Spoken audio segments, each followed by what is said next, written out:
하나님 아버지와 우리 주 예수 그리스도로부터 오는 은혜와 평강이 이 자리에 계신 모든 여러분과 함께 하시길 주님의 이름으로 축원합니다. 오늘의 교회력 복음서 본문은 누가복음 13장 22절 이하 말씀입니다.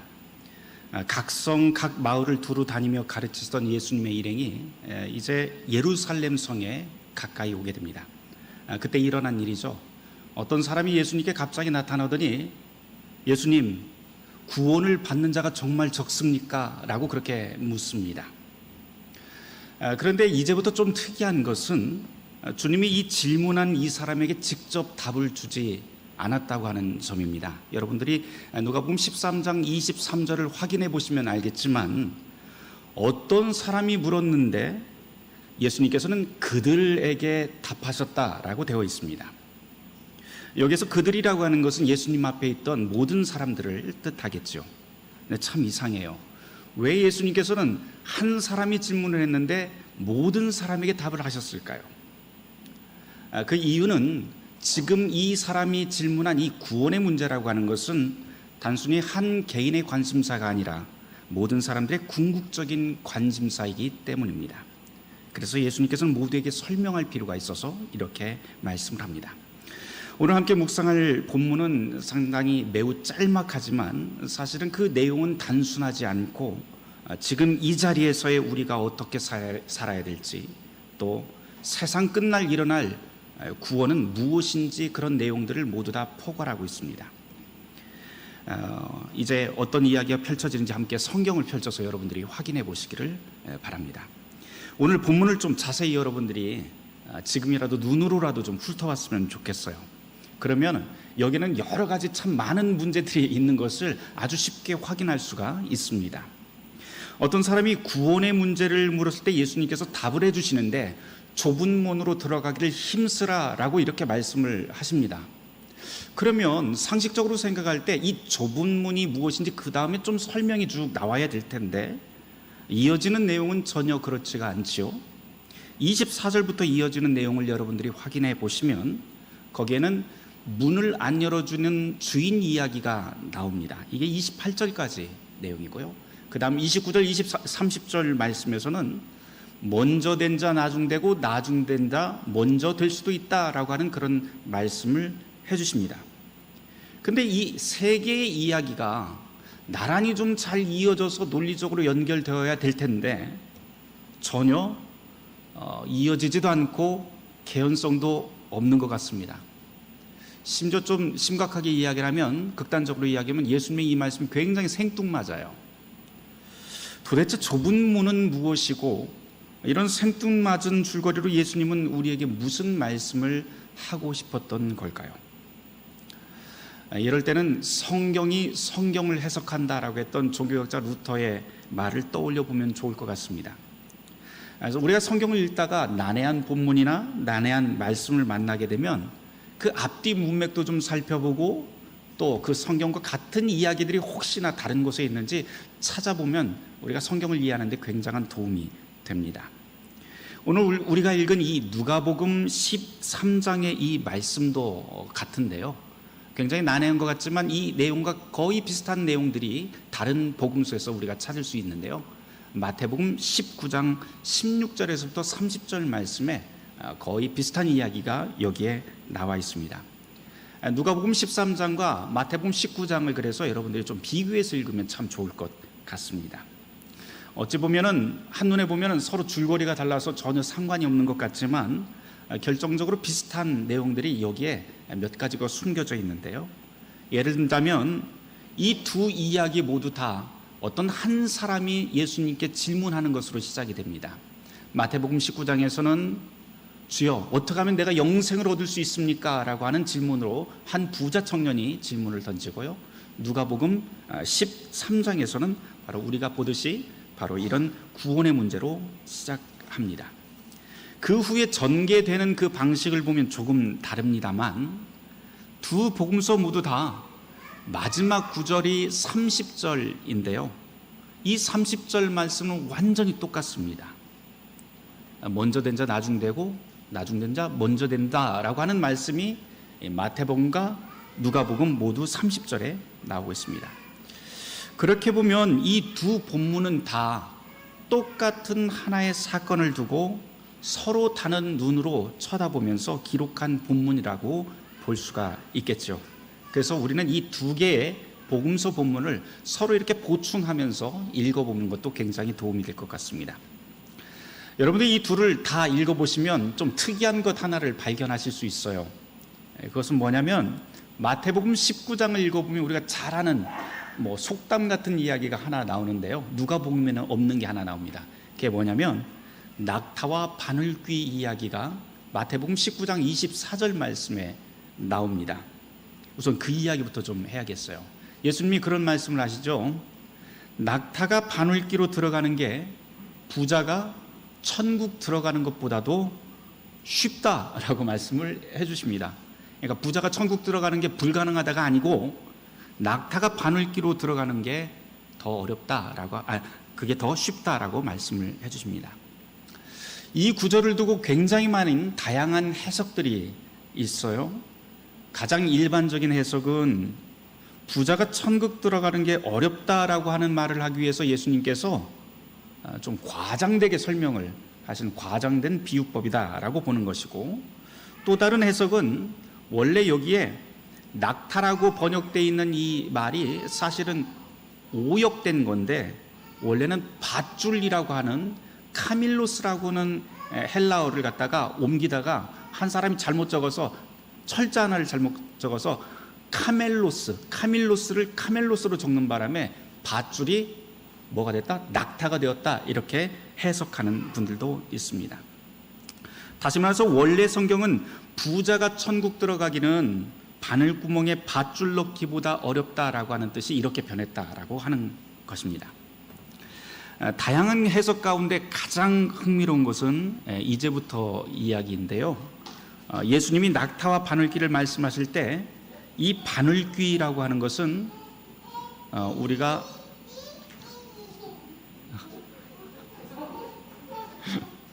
조금 이따 보자, 알았지? 이 바늘귀라고 하는 것은 우리가 실을 넣는 그런 바늘구멍을 이야기하는 게 아니다라고 그렇게 설명을 합니다. 그게 아니고 이 바늘귀라고 하는 것은요, 실제 이름인데 우리가 아는 그런 바늘구멍이 아니라 예루살렘 성에 가보면 실제로 이 성에 여러 문이 있는데 그 큰 문이 아니고 작은 하나의 개구멍 같은 한 문을 일컫는 원래 이름이 바로 이 바늘귀였다라고 그렇게 설명하는 해석이 있습니다. 그 해석을 읽다 보니까 제가 그럴 수도 있겠다 싶어요. 왜냐하면 우리도 그렇잖아요. 어떤 성 같은 거 이렇게 담장 있으면 거기에 개구멍 꼭 있잖아요. 그래서 거기로 막 왔다 갔다 하기도 하는데 그런 설명입니다. 그런데 예수님께서 이 예루살렘 성에 거의 다 왔을 때 이런 이야기를 들려주셨으니까 아마 그럴 수도 있겠다 또 싶습니다. 이 해석에 따르면 예루살렘 성이라고 하는 것은 도적이나 이방 군대의 침입을 막기 위해서 해가 지면 큰 대문들은 다 문을 닫아버려요.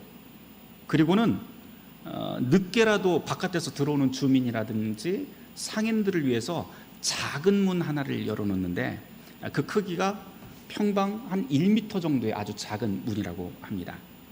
그래서 이 문의 이름이 바로 바늘귀였다고 그렇게 설명합니다. 이 바늘귀라고 하는 이 문이 워낙 작다 보니까 평방 1m 정도 되니까 성인들이 그 안에 들어가려면 몸도 숙여야 되고 이렇게 되죠. 그래야 간신히 들어올 수 있는데, 이렇게 문을 만들어 놓은 이유는 밤이 되어서 혹시라도 적군이 쳐들어올까 봐, 또 말을 타고 들어오는 그 기마병들이 이 예루살렘 성에 들어오지 못하도록 일종의 안전장치로 그렇게 만들어놨다, 그런 설명을 합니다. 당시 시대상을 좀 생각을 해보면 늦은 밤에 성문이 닫혀 있을 때 멀리서 온 상인들이 올 수도 있잖아요. 그 상인들을 위해서도 이 문이 좀 필요하지 않았을까 좀 생각을 해봅니다. 상인이 오게 되면 그 당시에는 낙타에다가 짐을 실어서 움직이기 때문에 그 상인이 오면 일단 그 작은 문 옆에, 바늘귀라고 하는 문 옆에 검문하는 사람이 딱 지키고 섰다가 검문을 하는데요, 검문을 한 다음에 낙타에서 내리고 짐들도 다 내려야만 그 안으로 들어갈 수가 있게 되죠. 근데 낙타도 그 1m 안에는 못 들어가잖아요. 그래서 낙타가 들어가는 방법이 있는데 일단 낙타의 무릎을 꿇히고 그 다음에 네 다리를 꽁꽁 묶은 다음에 앞에서 끌어서 이렇게 1m 그 작은 문에 밀어서 소위 쑤셔 넣는 방법을 그렇게 했다고도 합니다. 근데 사실 이게 참 만만치 않았을 것 같아요. 그렇죠? 낙타가 거기 들어가려면 일단 무릎부터 꿇어야 되는데요. 이거 뭐 무릎 꿇고 들어가는 게 그 낙타가 가만히 있었을까요? 아마 난리도 그런 난리가 아니었을 것 같습니다만, 어쨌든 제가 낙타를 안 키워봐서 잘 모르겠어요. 누구 말로는 이 낙타라고 하는 동물은 무릎을 꿇지 않는데요. 원래 태어나서부터 무릎을 꿇지 않는 동물 중에 하나가 이 낙타인데, 그러니까 누가 억지로 꿇는다고 해서 꿇는 것이 아니라고 합니다. 그러니까 이 좁은 문으로 낙타를 집어넣는 건 불가능하거나 아니면 진땀 빼는 일이 확실합니다. 그렇다고 해서 아예 방법이 없는 건 아닙니다. 일설에 의하면 옛날 상인들은 이 낙타를 좁은 문에 넣기 위해서 아주 어릴 때부터 무릎 꿇는 연습, 그리고 다리를 묶어서 이렇게 끌어당기는 그런 연습을 했다고 해요. 일종의 조기 교육이죠, 그렇죠? 조기 교육을 해서 이런 좁은 문을 통과하는 그런 연습을 했다고 합니다. 그러니까 훈련 없는 낙타는 절대로 무릎도 꿇지 않고, 훈련 없는 낙타는 그 좁은 문으로 들어갈 수 없는 것이죠. 자, 이제 다시 성경으로 좀 돌아가 보도록 하죠. 예수님께서 마태복음 19장에서 유대인들에게 이 바늘귀 이야기를 했을 때 거기 있던 사람들이 무엇을 떠올렸을까요? 그것은 만일 이 바늘귀라고 하는 분이 정말로 있었다고 한다면 예루살렘 성 구석에 있었던 그 작은 문을 떠올렸을 것이에요. 그런 다음에 이 작은 문에 들어가는 그 과정들, 굉장히 번거롭고 힘든 이 과정들도 함께 떠올리면서, 아 그래, 부자가 천국 들어가는 것은 그렇게 힘든 일이지 라고 그렇게 맞장구 치지 않았을까 싶습니다. 이게 바로 여기까지가 바늘귀는 실제 했던 작은 문이다 라고 하는 그런 해석입니다. 제가 앞서 이 세 가지 해석을 여러분들에게 소개를 했어요. 부자가 천국 들어가는 게 쉽지 않다라고 하는 말씀을 하려고 예수님께서 과장했다라고 하는 첫 번째 해석인데요. 그 첫 번째 해석 이외에 두 번째, 세 번째 해석은 사실 반론이 만만치 않습니다. 이 밧줄을 낙타로 오역했다라고 하는 주장은 고대 성경 사본과 유대 랍비 문서들을 연구해 보면 예수님이 말씀하신 그 낙타 비유가 이미 그 당시 사람들이 다 사용하고 있었던 일반적인 속담이었다고 하는 게 밝혀졌고요. 심지어는 낙타 대신 코끼리라고 하는 그 단어가 쓰여지기도 했다고 합니다. 그래서 이게 오역됐다라고 하는 해석은 더 이상 통용되지가 않습니다. 문제는 세 번째 해석인데요. 바늘귀라고 하는 이 문이 실제로 존재했었다라고 하는 이런 주장은 사실은 아직까지 어떤 문헌을 찾아봐도 이 예루살렘 성에 그런 문이 있었다라고 하는 흔적을 찾아볼 수가 없다고 합니다. 간혹 이런 분들이 있어요.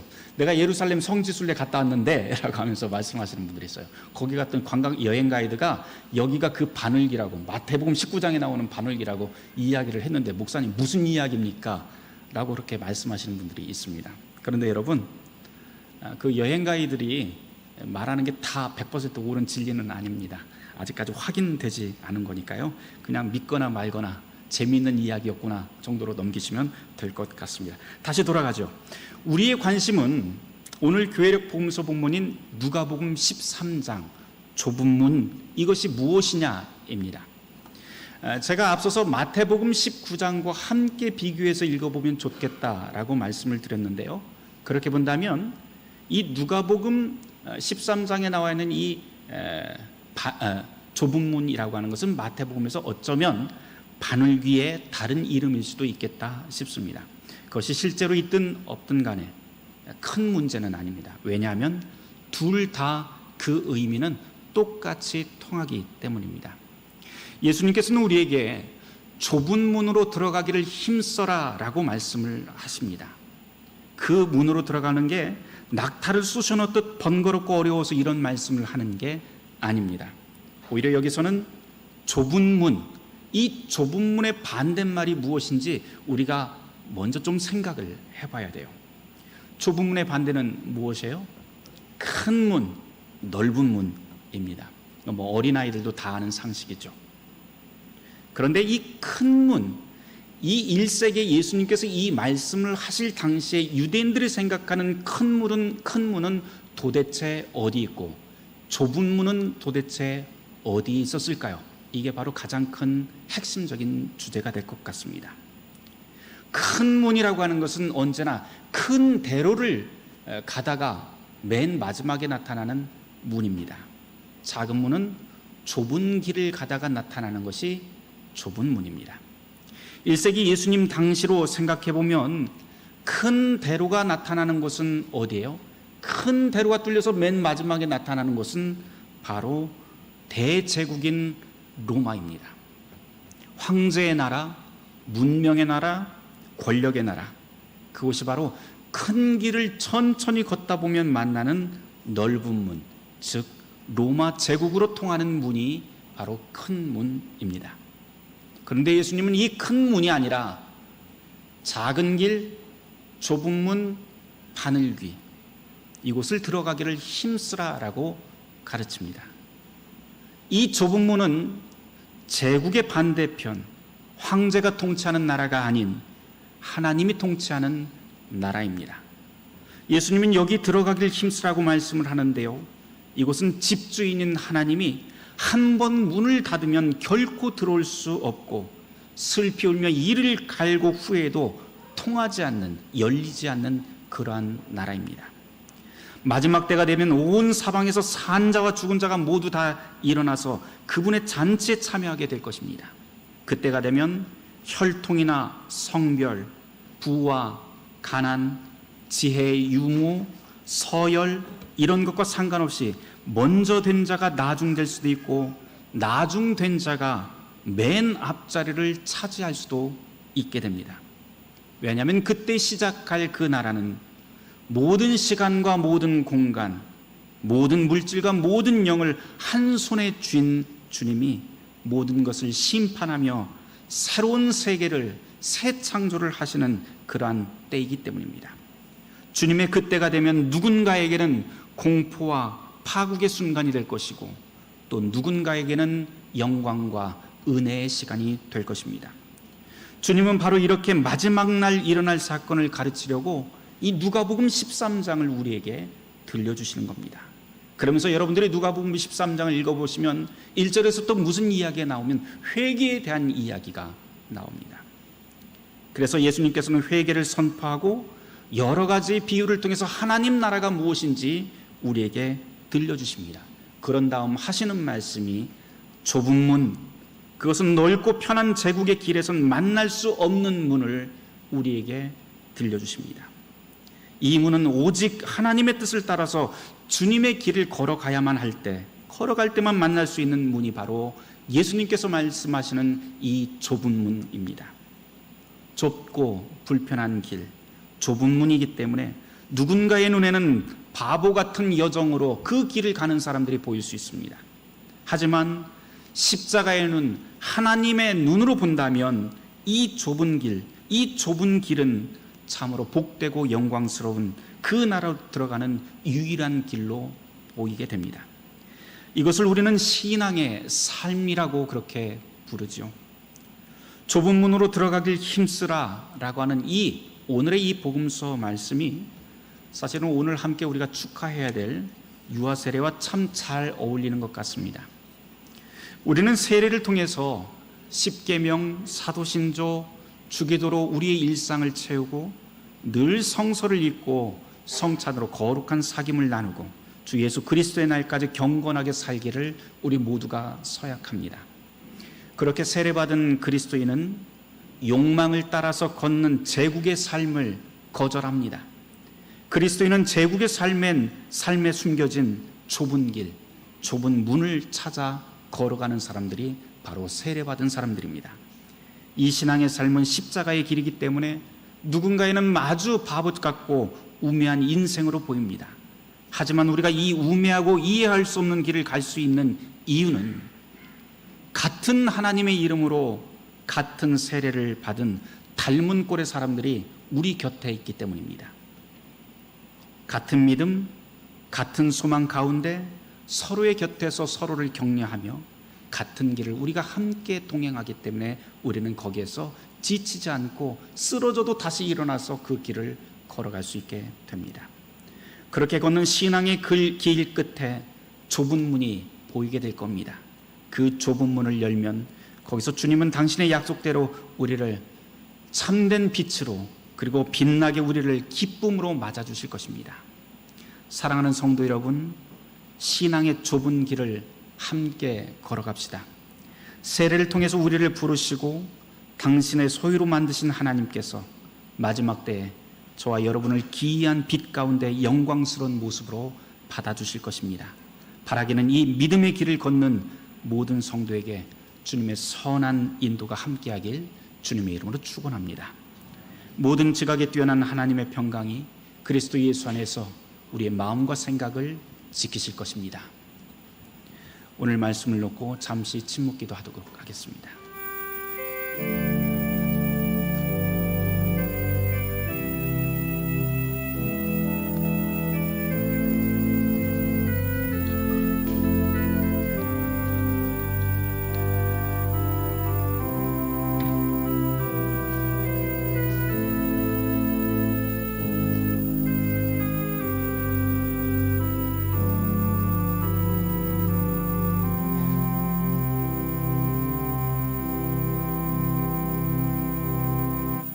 주님, 세례를 통해 우리를 불러주셨사오니 우리가 걷는 이 길을 담담하게, 용기 있게, 인내하며 이 길을 걸어가게 하여 주시옵소서. 예수 그리스도 이름 받들어 기도드립니다. 아멘.